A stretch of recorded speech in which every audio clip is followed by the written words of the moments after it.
ছাত্র প্রতিনিধিরা অর্থাৎ এই যে বৈষম্য বিরোধী বলেন বা আপনার এনসিপি বলেন, তারা যদি এখন উপদেষ্টা পদে থাকে তাহলে কোনোভাবেই অবাধ সুষ্ঠু নিরপেক্ষ নির্বাচন হবে না। আমাদের এই যে উপদেষ্টারা যদি আওয়ামী লীগের পুনর্বাসন করে, আওয়ামী লীগের দামি এমপিদের আশ্রয় প্রশ্রয় দেয়, তাহলে কিভাবে আওয়ামী লীগকে আপনারা নিষিদ্ধ করবেন?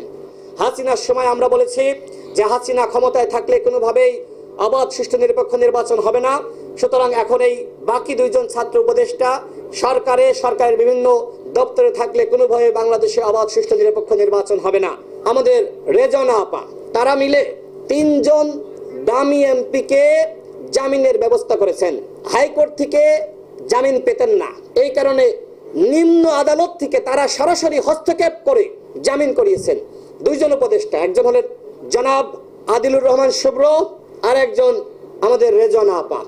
এর মধ্যে একজন দামি এমপি স্বয়ং ঝিনাইদহের, আপনারা খোঁজ দিয়ে দেখেন, গোয়েন্দা সংস্থা আছে, আমাদের প্রশাসন আছে, সবাই জানে, এমনকি সরকারের অন্যান্য উপদেষ্টারাও জানে। তো আমাদের এই যে উপদেষ্টারা যদি আওয়ামী লীগের পুনর্বাসন করে, আওয়ামী লীগের দামি এমপিদের আশ্রয় প্রশ্রয় দেয়, তাহলে কিভাবে আওয়ামী লীগকে আপনারা নিষিদ্ধ করবেন? এমনকি আরেকজন ছাত্র উপদেষ্টা আরেকজন দামি এমপিকে পাশে বসিয়ে বিভিন্ন সেমিনার করে, বিভিন্ন অনুষ্ঠান করে। তো আপনারা একদিকে মানে আওয়ামী লীগের দামি এমপিদের আশ্রয় প্রশ্রয় দিবেন, অন্যদিকে আওয়ামী লীগের নিষিদ্ধ চাইবেন, এটি কি হতে পারে?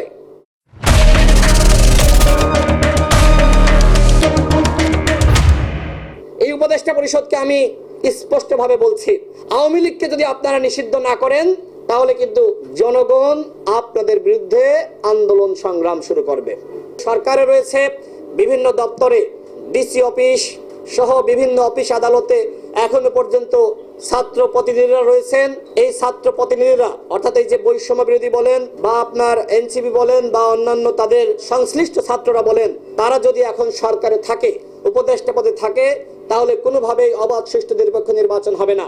হাসিনার সময় আমরা বলেছি যে হাসিনা ক্ষমতায় থাকলে কোনোভাবেই অবাধ সুষ্ঠু নিরপেক্ষ নির্বাচন হবে না। সুতরাং এখন এই বাকি 2 জন ছাত্র উপদেষ্টা সরকারের বিভিন্ন দপ্তরে থাকলে কোনোভাবে বাংলাদেশে অবাধ সুষ্ঠু নিরপেক্ষ নির্বাচন হবে না, যে অবশ্যই তাদেরকে পদত্যাগ করতে হবে। নির্বাচন নিয়ে একটি ধোঁয়াশা শুরু হয়েছে। ইতিমধ্যে রাজনৈতিক দলগুলো তারা রোড ম্যাপের দাবি করেছে। আমরাও গণ অধিকার পরিষদের পক্ষ থেকে আমরা বলেছি, আপনাদের পরিকল্পনা, আপনাদের রোড ম্যাপ প্রকাশ করেন।